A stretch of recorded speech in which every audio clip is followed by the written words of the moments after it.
ફરી એકવાર તમારી સમક્ષ સલાહનું મનોવિજ્ઞાન એટલે શું, જેમાં આપણે મુલાકાત પદ્ધતિ વિશે વિગતે વાત કરી ગયા. અને પરીક્ષામાં ની વાત કરીએ તો પરીક્ષામાં પણ એ ખૂબ જરૂરી છે કે સંશોધનમાં મુલાકાત અથવા તો સલાહમાં મુલાકાતનું શું મહત્વ છે. એના પછી આપણે વાત કરતા હતા કે સલાહ ટેકનિકનો અર્થ. તો સલાહ ટેકનિકનો જે અર્થ છે એમાં સલાહ ટેકનિક ખાસ કરીને લોકો કે અસીલો સાથે સંબંધોને સ્પષ્ટ કરવા અને પુનઃ અર્થઘટનનું માધ્યમ છે.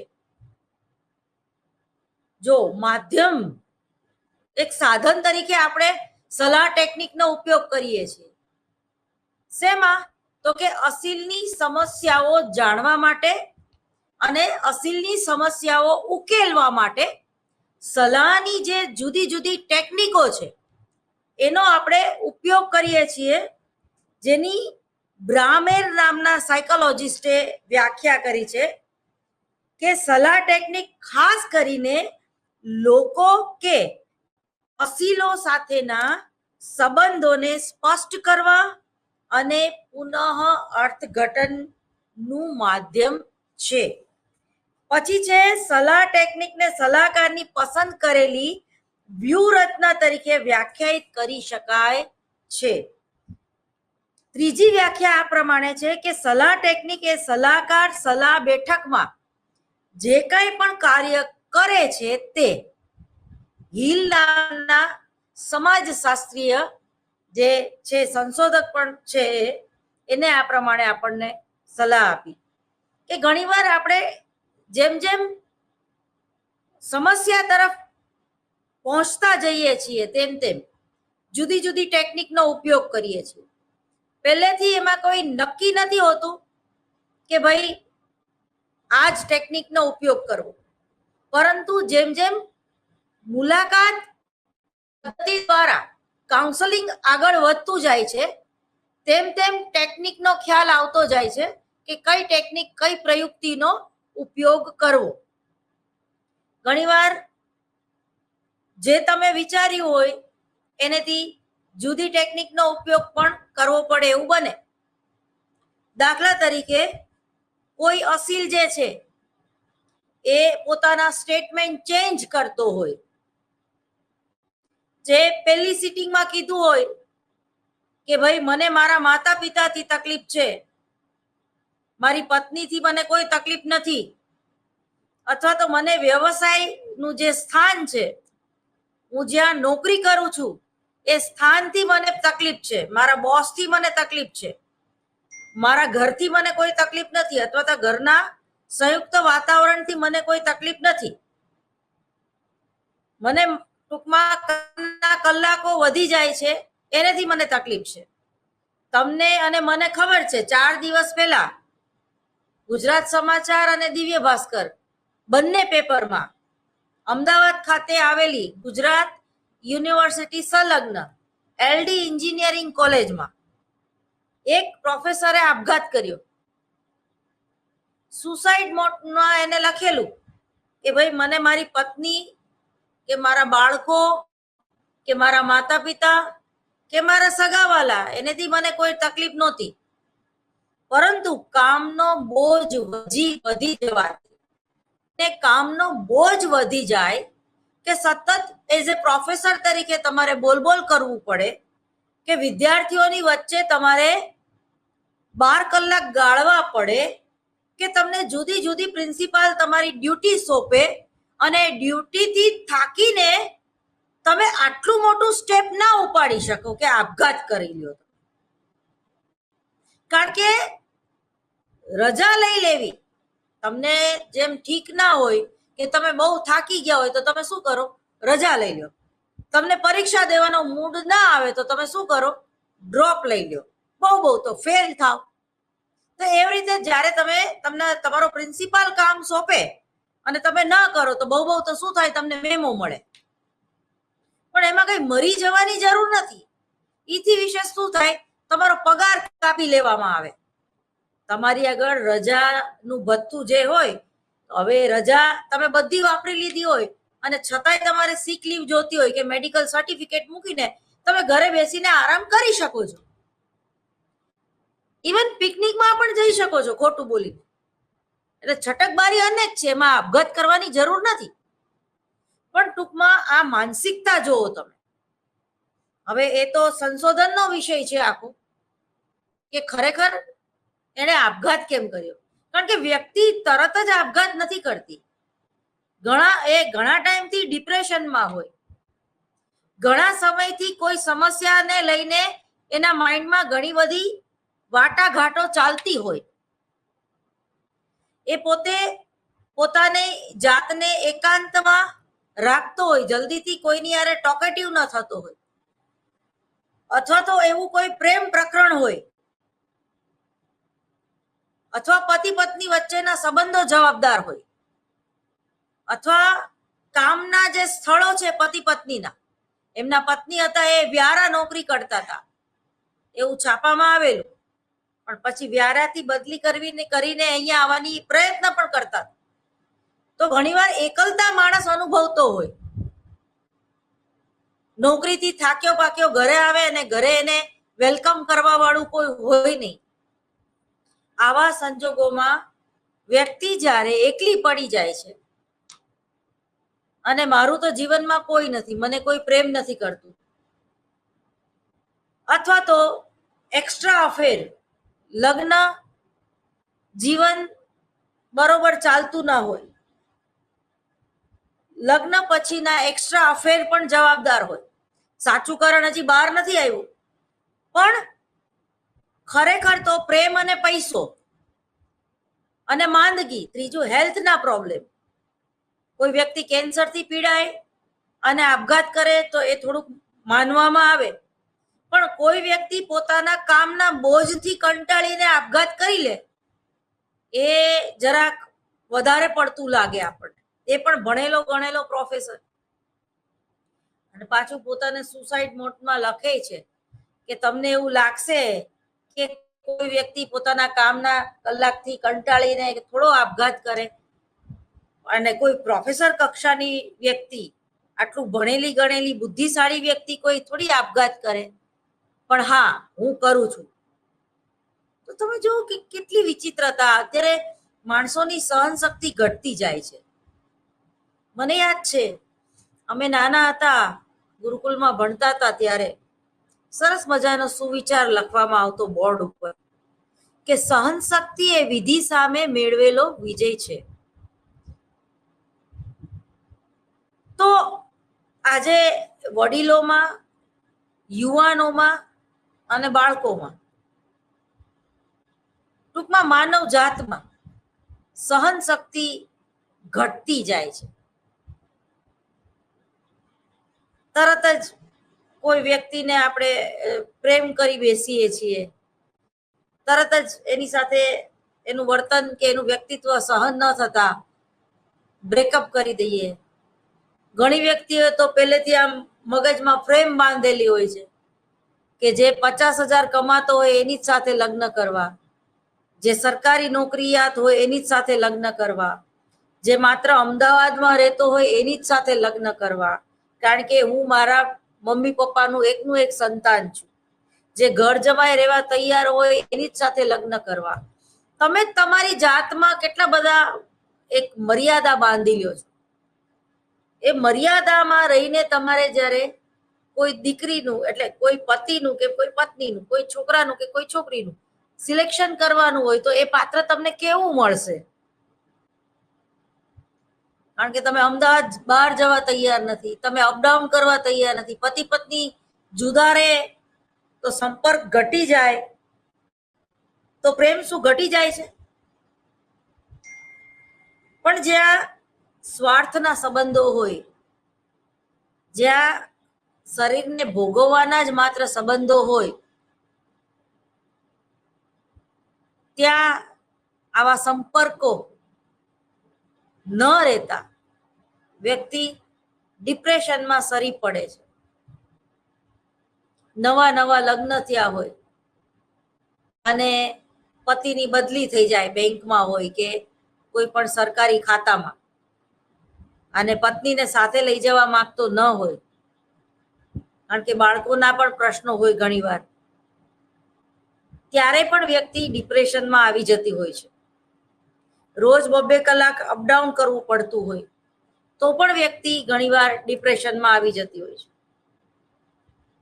અમદાવાદ જેવા મેગા સિટીમાં LD આર્ટ્સ કે LD એન્જિનિયરિંગ કોલેજ જેવી પ્રતિષ્ઠિત કોલેજમાં કોઈ પ્રોફેસર ખાલી આવા સુલક કારણો દર્શાવીને પોતાનું જીવન ટૂંકાવી લેતો હોય ત્યારે ખરેખર તો એનામાં સહન શક્તિનો જ અભાવ કહેવાય એવું હું માનું.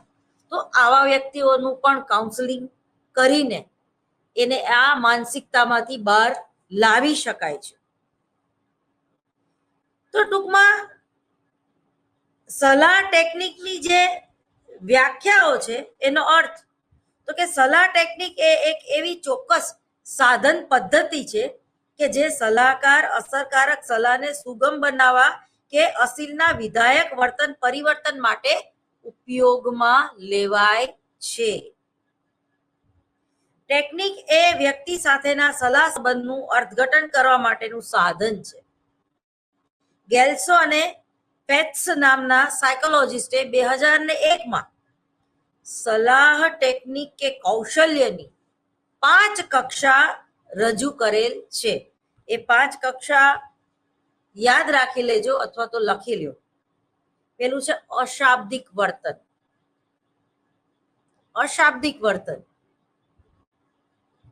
હવે કાઉન્સેલિંગમાં તો સતત કાં અસીલ બોલે રાખે છે અને સલાહકાર જે છે એ સાંભળે છે, અથવા તો જે સલાહકાર છે એ બોલે છે, ગાઈડ કરે છે અસીલને અને અસીલ સાંભળે છે.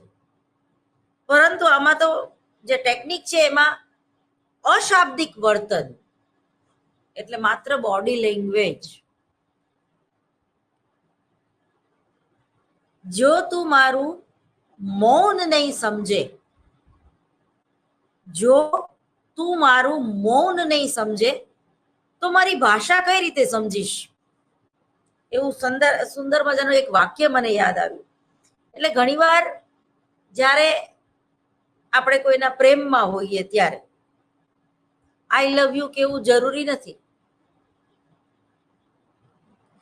આમીન તું મારે ભાલો બાસી કે હું તને ચાહું છું આવું કંઈ કહેવાની જરૂર રહેતી નથી. પરંતુ તમારી બોડી લેંગ્વેજ, તમારા બાહ્ય વર્તનથી જ કંઈ પણ બોલ્યા વગર ઘણું બધું કહી જતું હોય છે. એટલે જોઈને જ ખ્યાલ આવે કે આ બે વ્યક્તિ એકબીજાના પ્રેમમાં છે કે એકબીજાને ચાહતા હોય એવું લાગે છે. ખાસ કરીને દીકરીઓ કે છોકરીઓ જલ્દીથી આઈ લવ યુ કહેતી નથી, પરંતુ એની બોડી લેંગ્વેજ ઉપરથી ખ્યાલ આવી જાય છે. એ ઈશારા કરે છે, શરમાય છે કે એનું એક એવું અપીલ, સેક્સ અપીલ કરે કોઈ ગમતા પાત્રને જોઈને. તો એ આ બધું કેવું વર્તન છે? તો કે છે કે અશાબ્દિક વર્તન. એ જ રીતે જ્યારે કોઈ સલાહકાર પોતાની ઓફિસમાં જે અસીલ છે એને સામે બેસાડે છે અને અસીલ જ્યારે બોલવાનું ટાળે છે, જલ્દીથી જવાબ નથી આપતો, ત્યારે એની બોડી લેંગ્વેજ ઉપરથી જેમ કે પગ હલાવવા, મુઠ્ઠી વાળીને બેસવું, નખ કરડવા, વારે ઘડીએ માથું ખંજોળવું, આવા બધા વર્તનથી, અસીલના વર્તનથી જે સલાહકાર છે એ ઘણું બધું સમજી શકે છે. ઘણીવાર તમે જોજો કે તમને પ્રશ્નનો જવાબ આવડતો ન હોય અને ચાલુ પરીક્ષાએ તમે બોલપેન જે છે એ ખોલબંધ કરે રાખો. વારંવાર પાણી પીવાની તરસ લાગવી, જ્યારે તમે ભય અનુભવતા હોય, કન્ફ્યુઝ હોય તમે ત્યારે. એ જ રીતે બોલતા બોલતા થોથવાવું અથવા અમુક પરિસ્થિતિ અને સંજોગોમાં પરસેવે રેપઝેપ થઈ જવું, જલ્દીથી ચાલવું, હાર્ટબીટ્સ વધી જવા, તો અશાબ્દિક વર્તન જેમાં સલાહકાર છે એ અસીલની બોડી લેંગ્વેજથી ઘણું બધું જાણી લેતો હોય છે. એટલે અશાબ્દિક વર્તન પેલું એ પણ ટેકનિક છે. બીજી ટેકનિક છે શાબ્દિક વર્તન. ત્રીજી ટેકનિક છે ગૂઢ વર્તન, એટલે સમજાય નહીં વર્તન. ચોથું છે સામાન્ય વ્યૂહરચનાઓ. સામાન્ય વ્યૂહરચનાઓ. પાંચમું છે આંતર વૈયક્તિક પદ્ધતિઓ. આંતર વૈયક્તિક પદ્ધતિઓ. સલાહની ટેકનિકને કેટલાક લેખકો જે છે એ 3 વિભાગમાં પણ વહેંચે છે. એક એ નાયક નામના જે સાયકોલોજીસ્ટ છે એણે સલાહની ટેકનિકને કુલ 3 વિભાગમાં વહેંચી છે. એમાં પહેલું છે નિર્દેશનાત્મક અથવા તો સલાહકાર કેન્દ્રિત સલાહ. નિર્દેશનાત્મક અથવા તો સલાહ કેન્દ્રિત સલાહ. બીજું છે અનિર્દેશનાત્મક અથવા તો અસીલ કેન્દ્રિત સલાહ. અને ત્રીજું છે સારગ્રહી સલાહ. એના પછી છે નિર્દેશાત્મક અથવા તો સલાહકાર કેન્દ્રિત સલાહમાં એના પેટા વિભાગમાં મુખ્યત્વે પેલું છે વિશ્લેષણ, બીજું છે સંશ્લેષણ, ત્રીજું છે નિદાન, ચોથો ટોપિક છે ભાવિ કથન, પાંચમું છે સલાહ અને છઠ્ઠું છે અનુકરણ. અને એના પેટા વિભાગમાં બીજો ટોપિક છે અનિર્દેશાત્મક અથવા તો અસીલ કેન્દ્રીય સલાહ, જે આપણે પહેલા પણ ભણી ગયા. કાર્લ રોજર્સની આ પદ્ધતિનો મુખ્ય પુરસ્કર્તા હતા. કાર્લ રોજર્સને આપણે ભણી ગયા. તેમના મતે અસીલ પોતે પોતાની જાતે સમસ્યા ઉકેલ માટે સક્ષમ હોય છે.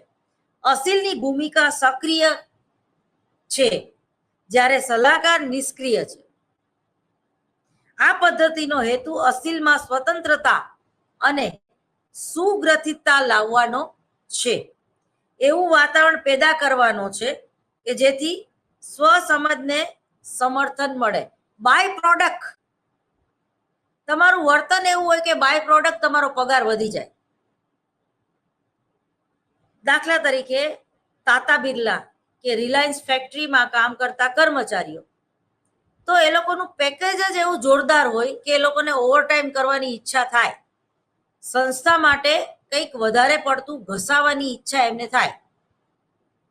અમુક ગુજરાતમાં બિઝનેસમેન એવા છે, મહેતા એન્ડ સન્સ, ભૂલી ગઈ હું, તો એ મોટિવેશનમાં પોતે કહે છે કે આવો તો કોઈ બિઝનેસમેન નહીં હોય કે જે પોતાની ફેક્ટરીમાં કામ કરતા કર્મચારીઓના મા બાપને અથવા તો એના સાસુ સસરાને યાત્રાએ લઈ જાય. બોલો, ફ્રી ઓફ ચાર્જ 4 ધામની યાત્રા કરાવે. કોને? તો કે કર્મચારીઓના મમ્મી પપ્પાને. એટલે ઓલો માણસ કેટલા દિલથી કામ કરે ફેક્ટરીમાં, કારણ કે મમ્મી પપ્પાને લઈ જવાનો ટાઈમ નથી એની આગળ, એટલે સંસ્થા જ ભોગવે છે એ સમય ખર્ચ. પણ એનેથી પેલા અસીલને કેટલો કાર્ય સંતોષ રહે છે અને કાર્ય સામેલગીરી રહે છે કે ભાઈ મારા મા બાપને હાંચવી લીધા આ સંસ્થાએ. હવે એ સંસ્થાની નોકરી એ ક્યારેય છોડે ખરો? ન છોડે, જીવે ત્યાં સુધી ન છોડે. હોંશે હોંશે ને હરખે હરખે ઓવર ટાઈમ કરે. અને જ્યારે સંસ્થાને જરૂર હોય ત્યારે એક પણ પૈસો લીધા વગર પણ કામ કરે, પોતાનું કુટુંબ માનીને. તો આ ટેકનિક છે. તો એ જ રીતે આ પણ એક અનિર્દેશાત્મક પદ્ધતિ ટેકનિક છે. અસીલને એવી પરિસ્થિતિમાં મૂકવામાં આવે કે પોપટની જેમ તમે ના પૂછો તોય પોતાની સમસ્યાઓ બોલવા માંડે. ઓલી પંકજ ઉધાસની એક ગઝલ છે, કોઈએ અમસ્તુ કે પૂછ્યું કેમ છો, કોઈએ જ્યાં અમસ્તુ પૂછ્યું કેમ છો,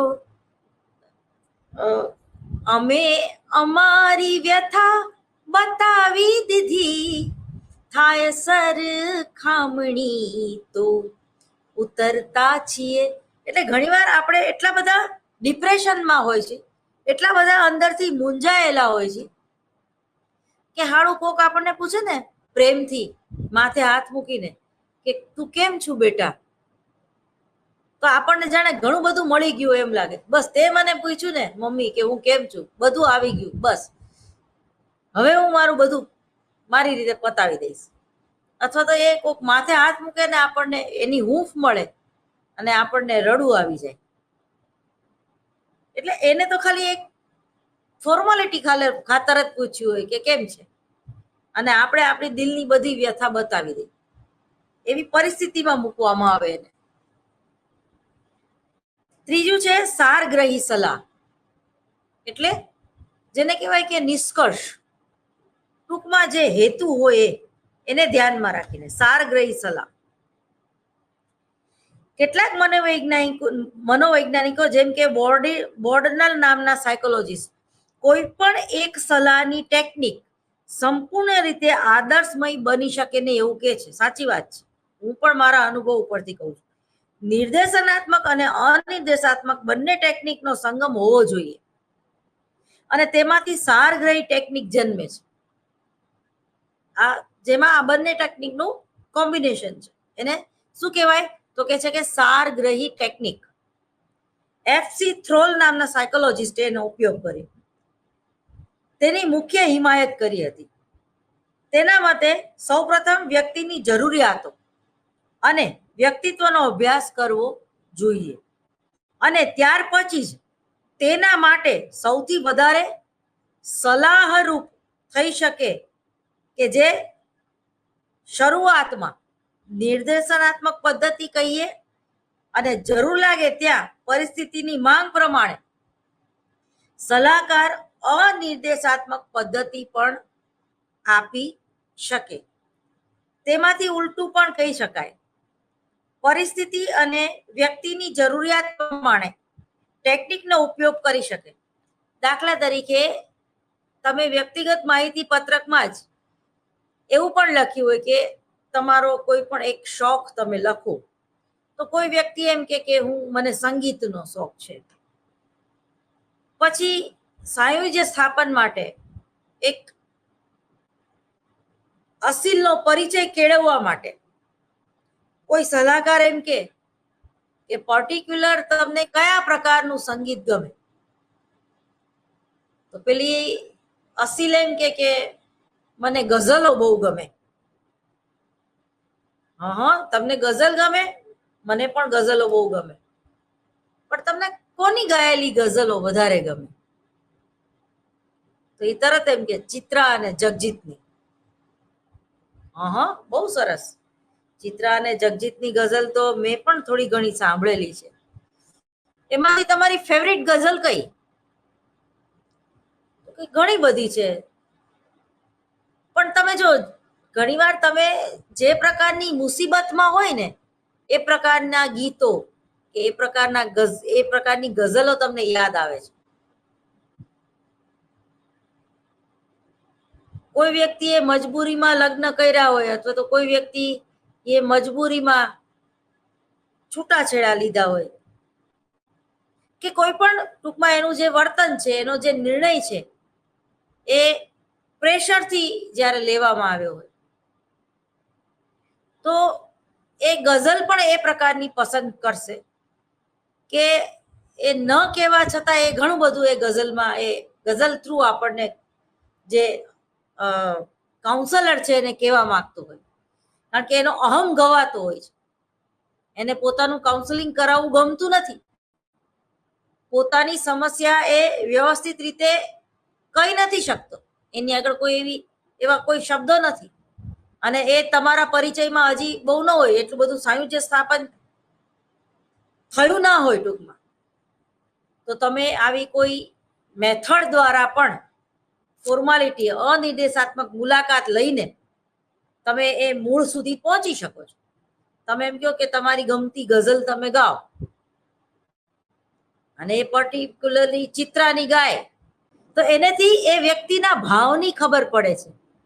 ऐसा नहीं कि हमको कोई भी खुशी नहीं, लेकिन ये जिंदगी तो कोई जिंदगी नहीं, पलकों से ख्वाब क्यों गिरे, क्यों चूर हो गए, क्यों जिंदगी की राह में मजबूर हो गए, तुमको पाया तो जैसे लगा तुमको खो दिया, दिल हम पे रोए और ये दिल हम पे रो दिए, क्यों उनके फैसले हमें मंजूर हो गए, क्यों उनके फैसले हमें मंजूर हो गए. એટલે મેં તમને કીધું ને કે કોઈ નિર્ણયો જ્યારે આપણે મજબૂરીમાં લીધા હોય, કોઈ વ્યક્તિ આપણને ઇમોશનલ બ્લેકમેલ કરતી હોય અને એની સાથે આપણે જોડાવવું પડે, એની સાથે આપણે લગ્ન કરવા પડે, પણ તમે એને પ્રેમ ના કરતા હોય, તો આવી ગઝલ તમારામાં સ્ફુરે, ક્યું જિંદગી કી રાહ મેં મજબૂર હો ગए, इतने हुए करीब के हम दूर हो गए, कभी किसी को मुकम्मल जहां नहीं मिलता, कहीं जमी तो कहीं आसमां नहीं मिलता, जिसे भी देखिए वो अपने आप में गुल है, कहीं जमी तो कहीं आसमां नहीं मिलता. એટલે આ બધી ગઝલો અને આ બધી નઝમો એવી છે કે જે તમારા વ્યક્તિત્વને દેખાડે છે, તમારી લાગણીઓનું કેથાર્સિસ કરે છે. આમાં આવ્યું ને વિશ્લેષણ અને સંશ્લેષણ, વિશ્લેષણ સંશ્લેષણ અને પછી નિદાન અને પછી ભાવિ કથન અને પછી સલાહ આપી અને અનુકરણ કરવું, અથવા તો કોઈ પરિસ્થિતિમાં કોઈ વ્યક્તિએ, આપણે કેસ સ્ટડી કરીએ છીએ ને, જ્યારે જજમેન્ટ પણ કોઈ વકીલ મૂકે છે, એટલે એ દિશા કે અમુક પ્રકારના પ્રોબ્લેમ હોય તો ભૂતકાળમાં હાઈકોર્ટે આવું જજમેન્ટ આપેલું, એ જ રીતે અમુક પ્રકારની જે અસીલની સમસ્યા હોય છે તો ત્યારે કઈ ટેકનિકનો ઉપયોગ કરવો, કોઈ પણ સમસ્યાનું વિશ્લેષણ કઈ રીતે કરવું, એનું સંશ્લેષણ કઈ રીતે કરવું, અને અંતે એ સમસ્યાનું નિદાન કે ખરેખર આટલી બધી સમસ્યા છે, પણ એ બધી સમસ્યા બહુ એટલી બધી વ્યક્તિ આપઘાત કરવા પ્રેરાય કે ડિપ્રેશનમાં સરી પડે કે કોઈ હેલ્થ ઇસ્યુ થઈ જાય એવા નથી, પણ મેઇન તો આને એ બીક કે ભય છે કે ભાઈ મને મિલકતમાં ભાગ નહીં મળે તો, મને મારા નોકરીના સ્થળેથી કાઢી મૂકશે તો, અથવા તો લગ્ન પહેલાના જાતીય સંબંધોની મારા પતિને ખબર પડી જશે તો, અથવા તો કોઈ વ્યક્તિ બ્લેકમેલ કરતું હોય તમને અને સતત તમે બીકમાં જીવતા હોય. તમે જો આ ટ્રમ્પ એનું ઉદાહરણ છે, અત્યારે મને બહુ સરસ ઉદાહરણ યાદ આવ્યું, તેને કહેવાય કે દેહના વ્યાપાર સાથે જોડાયેલી પેલી વેશ્યા, તો એને કરોડો ડોલર આપી દીધા કે ભાઈ તું ક્યાંય આ વાત બહાર લીક નહીં કરતી કે આપણે અમુક વર્ષો પહેલા આ પ્રકારના સેક્સ્યુઅલ રિલેશન મારે તારી હારે હતા. તો ઘણીવાર વ્યક્તિ જે ગુનો કરી ગયો હોય છે એ સ્થળે વારંવાર જાય છે, એટલે જ્યાં વ્યક્તિ ગિલ્ટી ફીલ કરતી હોય અથવા તો પકડાઈ જવાની બીક હોય તો એવી વસ્તુને વારંવાર ઉશ્કેરે છે. હવે ખરેખર પેલીને તો કઈ યાદે નહોતું, કારણ કે એ તો દેહના વ્યાપાર સાથે જોડાયેલી વ્યક્તિ છે. ટ્રમ્પ મારી આગળ આવી ગયા હતા, એને ખબર નહોતી, એને યાદે નહોતું, પરંતુ વડાપ્રધાન બન્યા પછી એ જે વેશ્યા હતી એને યાદ કરાવવામાં આવ્યું. તો આવા પ્રકારની એક માનસિકતા, અથવા તો એને અપરાધના શાસ્ત્રમાં મોડેસ ઓપરેન્ટી જેને કહેવામાં આવે છે, કે ગુનાહ કરેલા સ્થળે ગુનેગાર છે એ વારંવાર જાય છે, તો એના હિસાબે એ પકડાતો ન હોય તોય પકડાઈ જાય છે. તો આ રીતે એ સંશ્લેષણ એના વ્યક્તિત્વનું સંશ્લેષણ. તો ઘણીવાર કાઉન્સેલિંગમાં પણ તમારો જે સલાહકાર છે એની આગળ તમે ગુનો કબૂલી નથી શકતા ત્યારે પણ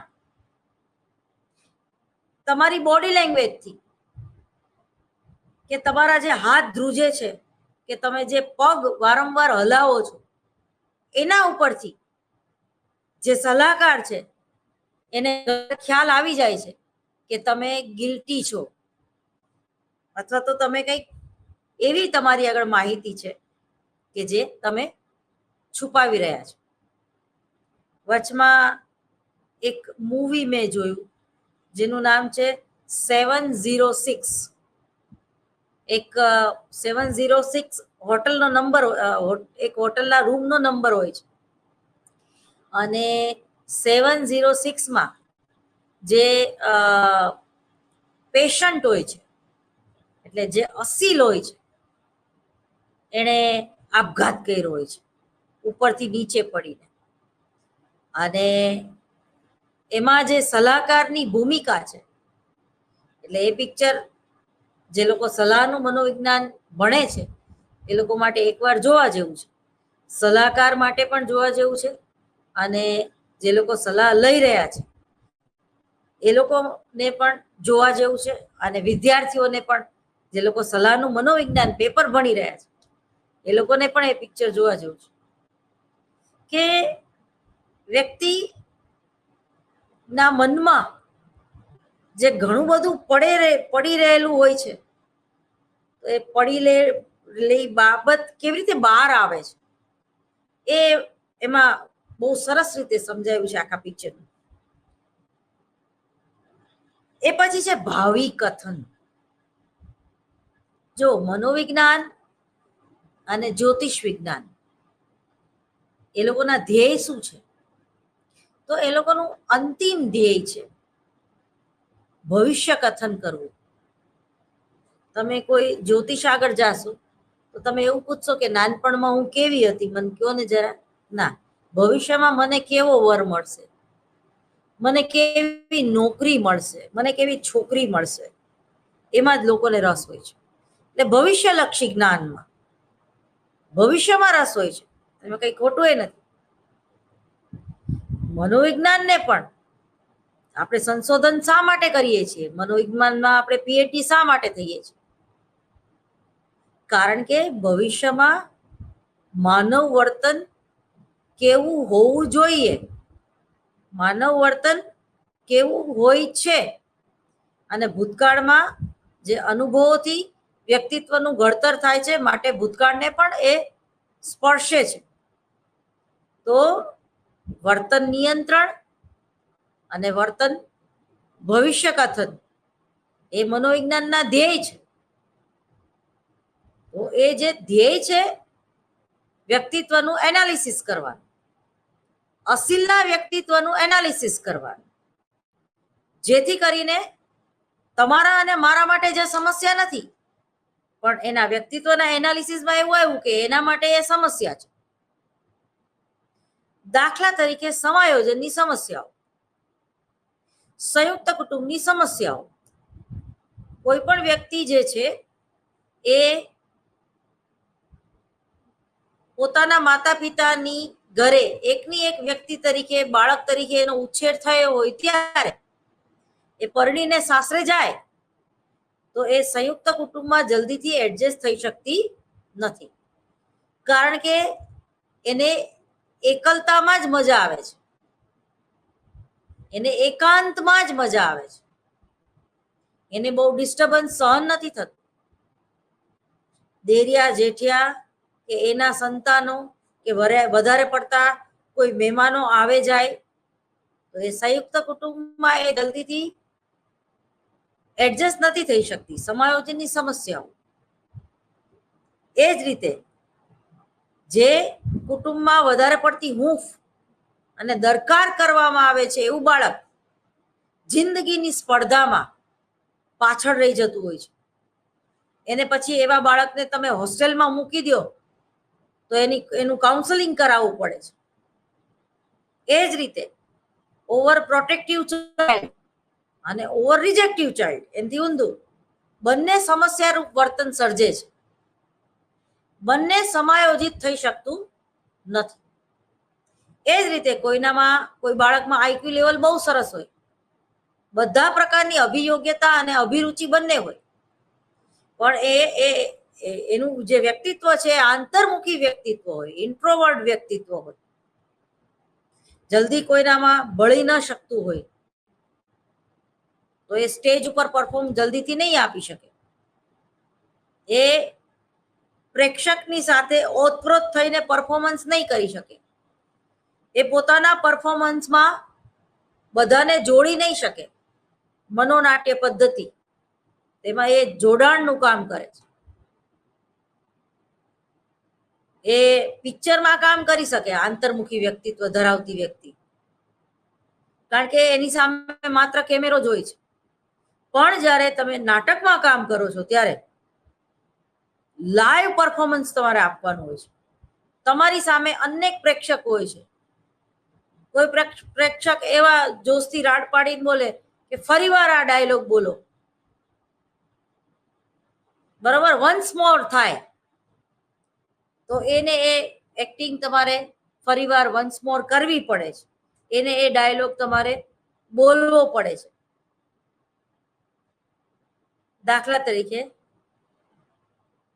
હિંમત ન હારો સ્વામી, સંસાર રથના આપણે તો સહિયારા સારથી, સપ્તપદીના સાતે ફેરે તમારી પાછળ ને પાછળ પગલે પગલું માંડવાનો કોલ મેં આપ્યો છે નાથ.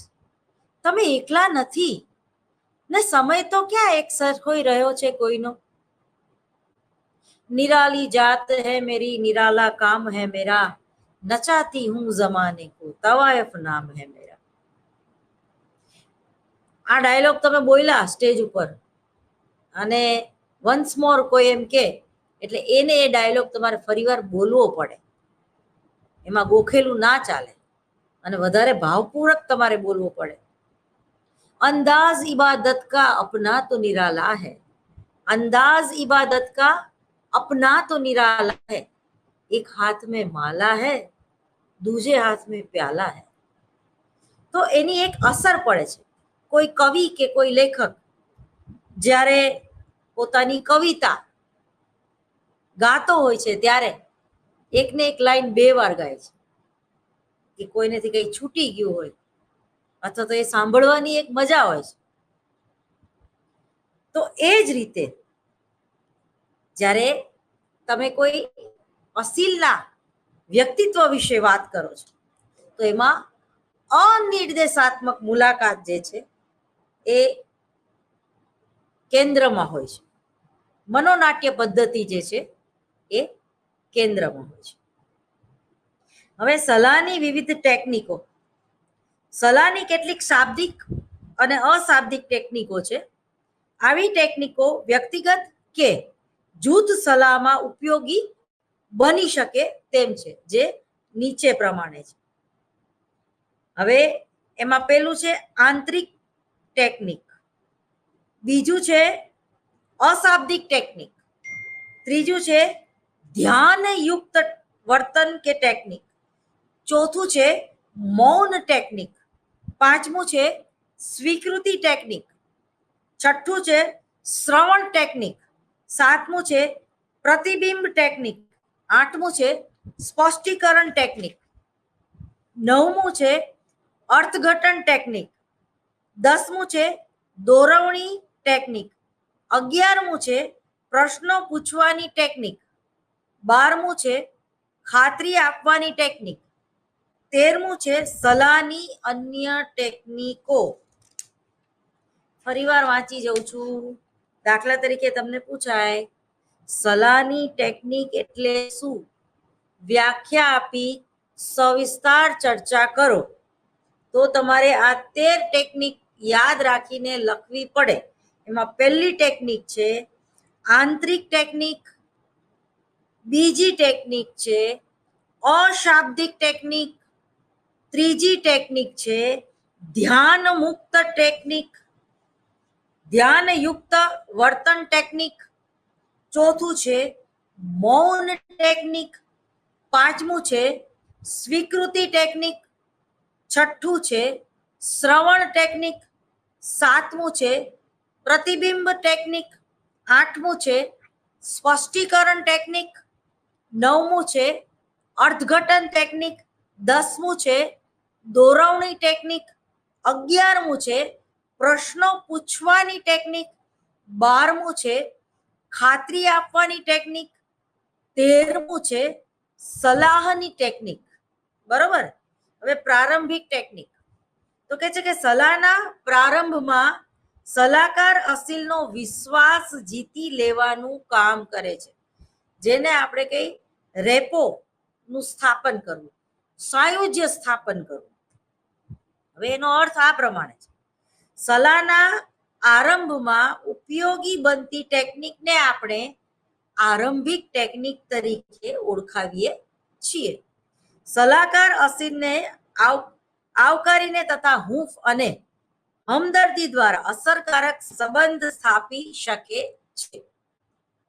સલાહની આરંભિક ટેકનિકમાં નીચે બાબતો ખાસ અગત્યની છે.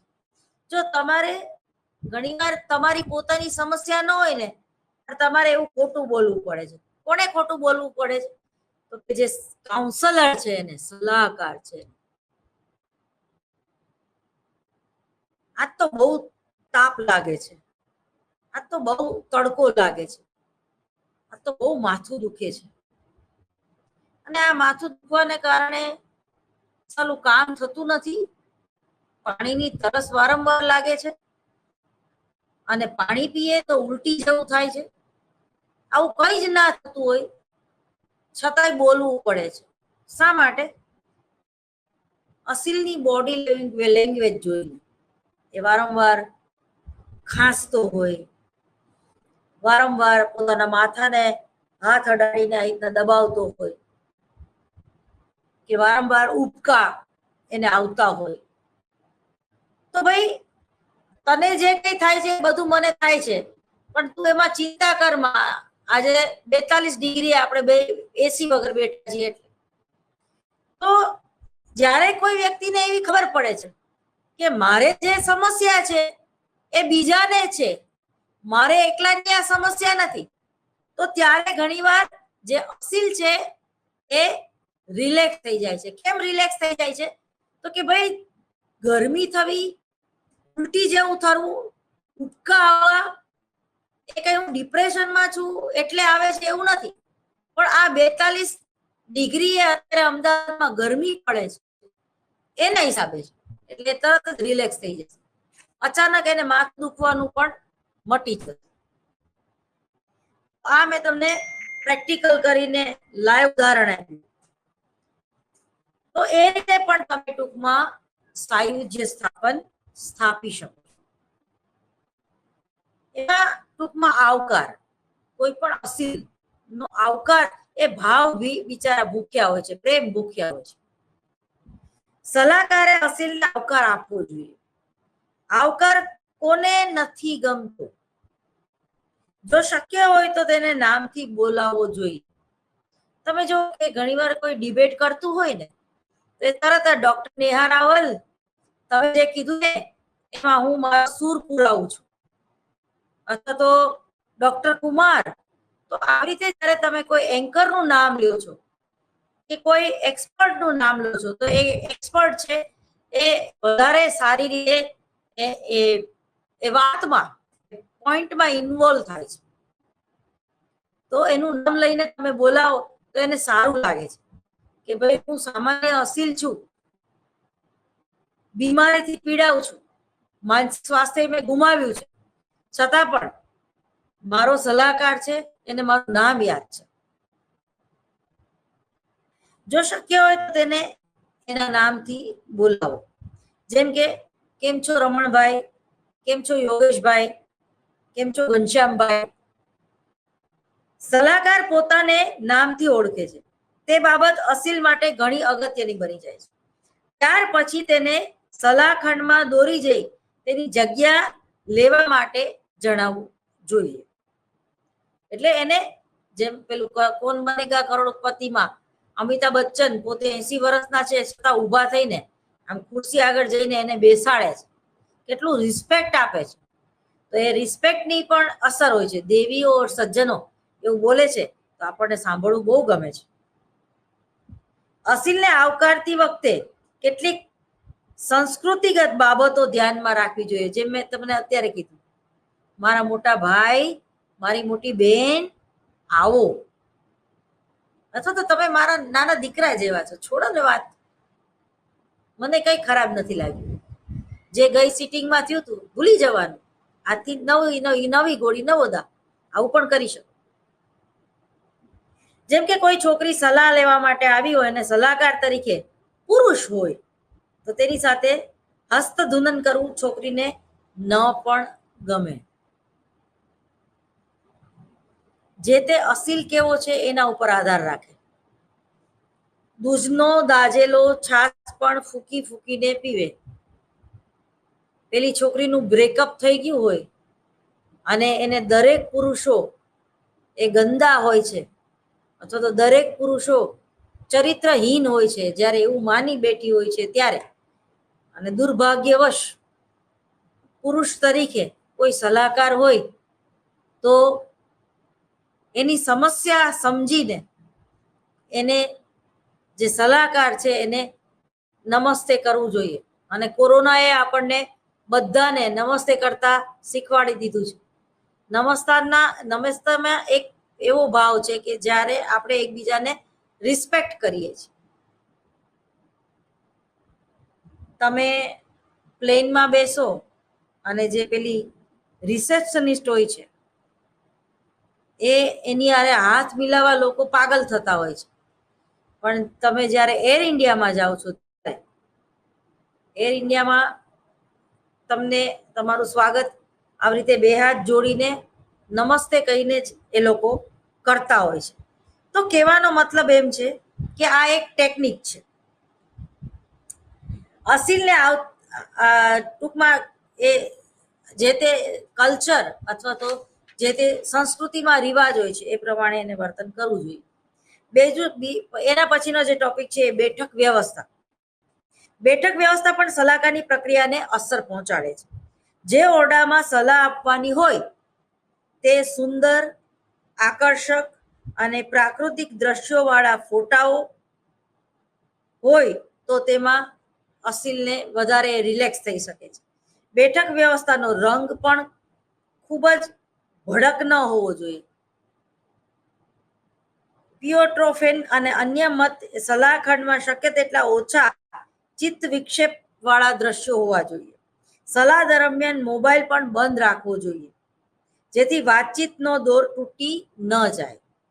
બ્રામેર અને સોલ્ડ્રોમ નામના જે સાયકોલોજીસ્ટ છે તો એને જે સલાહાર્થીનો રૂમ કેવો હોવો જોઈએ, ટેબલ કેવું હોવું જોઈએ, કેટલા ઇંચનું હોવું જોઈએ તે વિશેની ઘણી બધી વાતો અને ડિસ્કસ કરેલા છે. એ પછી છે વિવિધ મુદ્દાઓ. કોઈ એક સમસ્યા ન હોય, ઘણી બધી સમસ્યા હોય, એવું બને. મુલાકાતની શરૂઆત કેવી રીતે કરવી તે અંગે સલાહકારમાં મતાંતર જોવા મળે છે. જો 5 આંગળી સરખી નથી હોતી. જે રીતે હું કાઉન્સેલિંગ કરું તો એ રીતે બીજા કોઈ ડોક્ટર હંસલ બચેલ ના પણ કરતા હોય. બહુ મોટું નામ છે એટલે અત્યારે મેં એમનું નામ લીધું.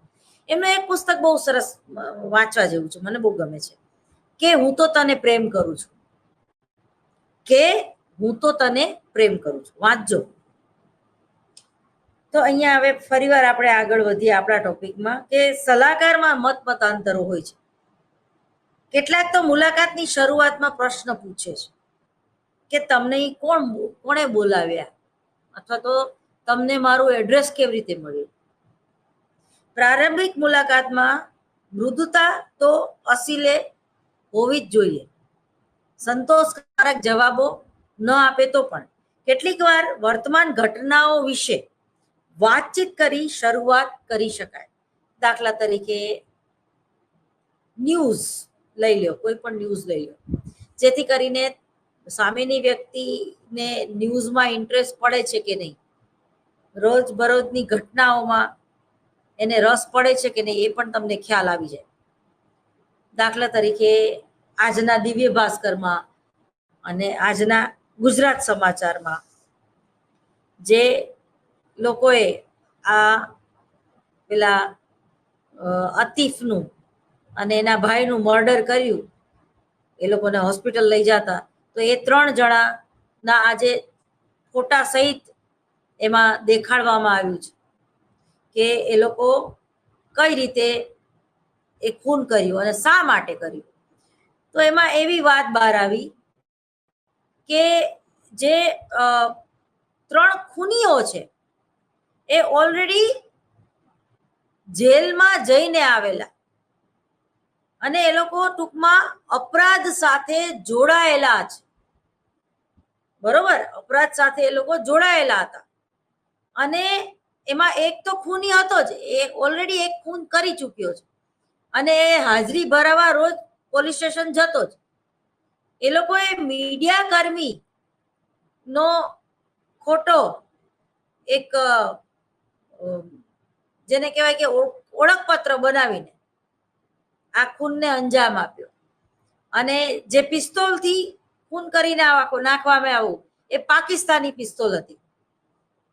એ લોકોને પૂછવામાં આવ્યું કે તમે કેમ ખૂન કર્યું, તમારે કોઈ આની અંગત દુશ્મનાવટ? તો કે ના, અમે અમારું આ રીતે અમે પોપ્યુલર થવા માંગતા હતા, પણ અમે પોલીસના ઘેરામાંથી છટકી ન શક્યા. અમને આટલી ગંભીરતા નહોતી કે અમને તરત જ પકડી લેવામાં આવશે.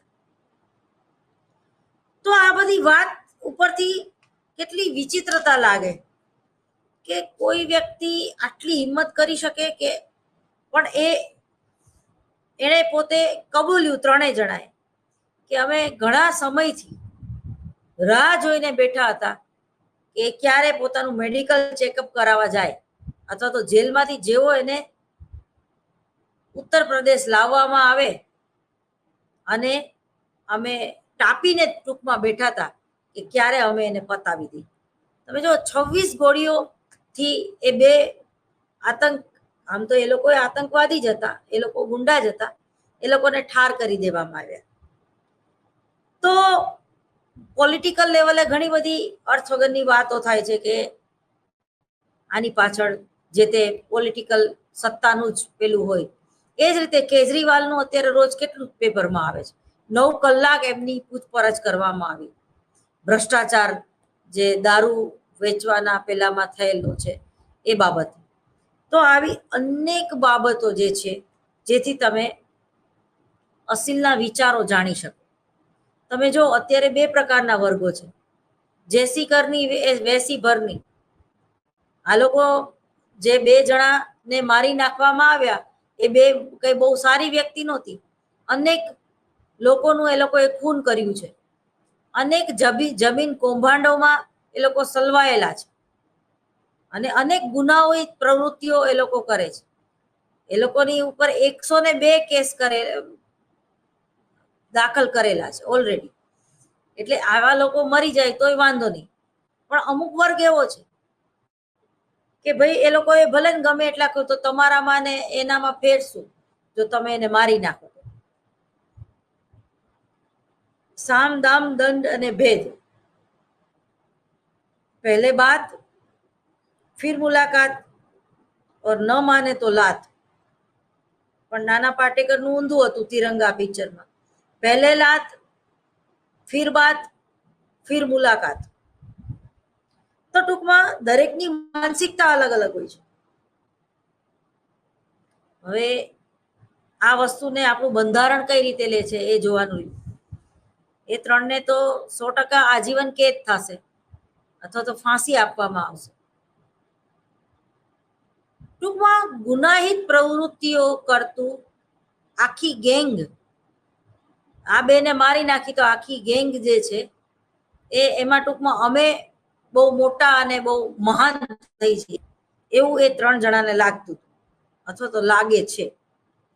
તો આવા વ્યક્તિનું પણ કાઉન્સેલિંગ કરવું પડે. ટૂંકમાં એનું મનોવલણ કેવું હતું ખૂન કરવા પાછળ, એ લોકો કેવી માનસિકતા ધરાવે છે જે લોકો ખૂન કરે છે. અથવા તો જે લોકો ખૂબ ખુશ થઈ ગયા છે, અમુક પ્રજાઓ એમ કે છે કે આ લોકો તો ભળતના દીકરા કહેવાય, એ લોકોને ખરેખર ઇનામ આપવું જોઈએ, સજા નહીં, કે હારું થયું બેયને માન નાખ્યા, બહુ બધાનું લોહી પીતા. ઘણા જજોએ તો બદલી કરાવી નાખી છે અને જજમેન્ટ ના આપવું પડે. આજના પેપરમાં છે આવું. તો સારું થયું ને કે એ લોકોનો 20 વર્ષ સુધી કેસ ચાલે અને એ લોકોને જેલમાં રાખીને રોટલા તો ખવડાવવા ને, તો એના કરતા તો મરી જાય સારું. તો ટૂંકમાં લોકોના જે મનોવલણ હોય છે એ જુદા જુદા પ્રકારના હોય છે. તો ખાસ કરીને જે અપરાધ સાથે સંકળાયેલી વ્યક્તિ છે, ત્યારે એનું કાઉન્સેલિંગ કરવામાં આવે તો પણ ખ્યાલ આવી જાય છે કે એ કયા પ્રકારના મનોવલણોથી પીડાય છે, અથવા તો એ લોકો ચૂપ રહે છે, પોતાનો ગુનો કબૂલતા નથી. જો કે આ કેસમાં તો એવું છે જ નહીં, આખું શૂટિંગ ઉતરેલું છે. વોટ્સએપમાં અને ફેસબુકમાં, સોશિયલ મીડિયામાં આપણે બધાને ખબર પડી કે કેટલા ખાલી 44 સેકન્ડમાં, માત્ર 44 સેકન્ડમાં 26 ગોળીઓમાંથી 12 ગોળી પોસ્ટમોર્ટમ કરવામાં આવ્યું. તો 12 ગોળીને એકને એક એનો જે ભાઈ હતો એને 6 ગોળીથી ઠાર કરી નાખવામાં આવ્યા. એટલે માત્ર 44 સેકન્ડમાં તો એ લોકો નક્કી કરીને જ આવ્યા હતા કે આ લોકોને હાથ પગમાં ગોળી નથી મારી, એવી રીતે ગોળી મારી કે એ લોકો મરી જ જાય ત્યાં ને ત્યાં. તમે જુઓ કે પેલો માઇક આગળ બોલવા જતો હતો કે અમે મુસ્લિમ છીએ એટલે સમથિંગ એવું જ બોલવા કંઈક જતો હતો, અને એ વાક્ય પૂરું ના કરી શક્યો એ પેલા તો એને મરી ગયો હતો, એમ નીચે પડી ગયો હતો. તો આવા બધા કેસ સ્ટડીથી છે કે જે સાયકોલોજીસ્ટ છે એને ઘણું જાણવા મળે છે કે જે ગુનાહિત પ્રવૃત્તિ સાથે જોડાયેલી વ્યક્તિ હોય છે એ લોકોના માનસ કે કયા પ્રકારનું હોય છે, અથવા તો એ લોકોને એ અપરાધ કર્યો એવું લાગતું નથી, પરંતુ એને વધ કર્યો હોય એવું લાગે છે. કારણ કે સામેની વ્યક્તિ જે હતી એ અપરાધી હતી. જેમ કે કોઈ સૈનિક, ભારતીય સૈનિક છે, એ પાકિસ્તાની સૈનિકને મારી નાખે તો એ મારી નાખ્યો ન કહેવાય, ખૂન કર્યું ન કહેવાય, પરંતુ શું કહેવાય, એનો વધ કરી નાખ્યો. અને પાછું એ ખૂન કરતી વખતે જય શ્રી રામ આવું બોલે છે. તો આ બધો એક સંશોધનનો વિષય બની રહે છે કે એ કયા પ્રકારનું વર્તન હોય છે. હવે પછી આવતા લેક્ચરે આપણે ભણાવીશું